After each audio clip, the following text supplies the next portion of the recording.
What's up, guys? Today we're going to be talking about the Lord of the Rings. Precious! Well, actually, we're going to be talking about how you're being too precious with your art.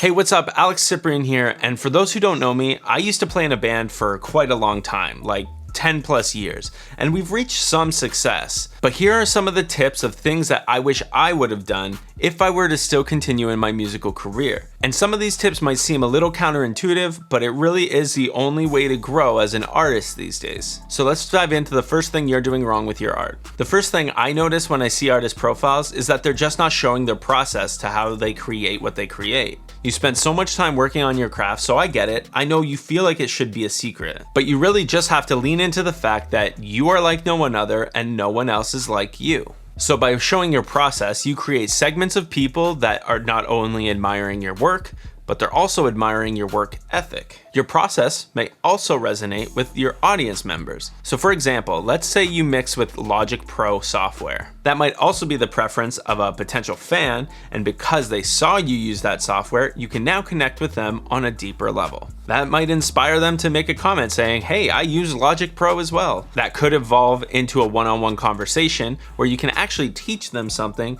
and therefore improving their life as a whole. And then that will give you a way more engaged fan. All right, tip number 2, stop being so scared of the camera. Look, I don't know what to say for this one. If you're looking to get into doing your art full time, then you better get over this thing and get over it quick. This industry is all about faces and personalities. So by giving them more access, it results in more attention. Facial recognition works even better than logo recognition. So get in front of the camera, show your personality, and allow people to connect with you. But don't worry if you don't want to get in front of the camera, there are still career paths for you. I would just learn where you fit sooner than later. Music is one of the few things that require the all eyes on me approach, so go out there and get some attention. Tip number 3, your audience doesn't necessarily care about quality. Now take it from a guy whose whole emphasis is on quality, and I do believe you should be doing the best with what you have. But you don't need the best to get started. If you're an artist, you should be focusing on the performance, not the polish. Plus, a good idea is just a good idea no matter how it's presented. Focus on the ritual of creating content and forget about quality for now. It will only hold you back from getting your words out there in the first place. And as you grow and progress, there will always be people out there who are willing to help you with the polish. And honestly, these tips are really great for any industry, so if you're ever looking to pivot into something different, following these things are just gonna help you out in that sense. Now, tip number 4, when it comes to your best releases, there are 2 schools of thought. One is holding on to your best stuff and just hoping that you'll blow up, which may never happen. And 2 is just releasing singles and albums just as you make them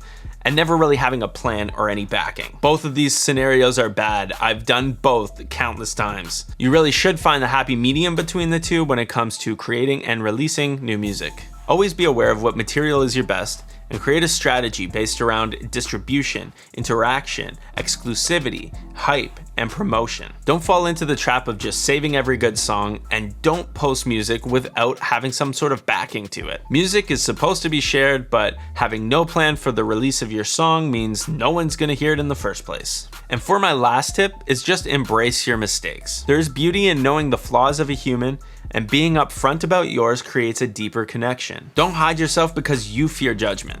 As long as you know what you're doing is 100% authentic, then you have no one to answer to. People will resonate with your message regardless. Okay, so that just about wraps it up. Let me know what you think about this artist-directed content in the comments. Should I do more like this, or should I stick to just the tutorials and the visuals? And gently tap that like button and subscribe if you feel so inclined. My name's Alex Cyprian, and I'll catch you guys in the next one.